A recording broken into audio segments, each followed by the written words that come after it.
इज्जती के दोस्त बा।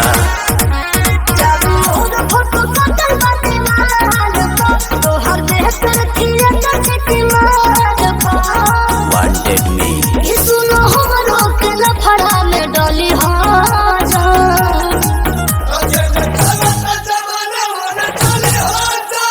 माहौल बदलेगा सोना तू बदली हाजा।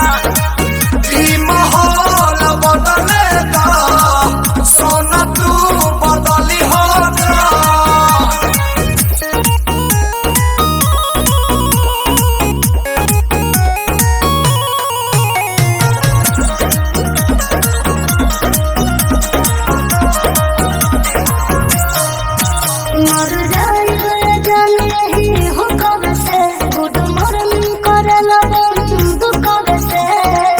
अरे गन तो फन खातिर रखले बनी नमवे काफी करे।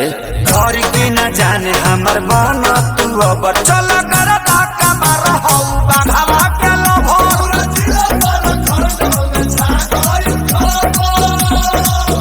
कही कही बाबू सुना के कली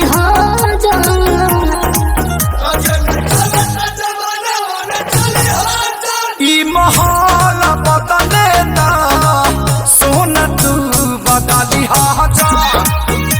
माहौल बदलेगा सोना तू बदली हाजा।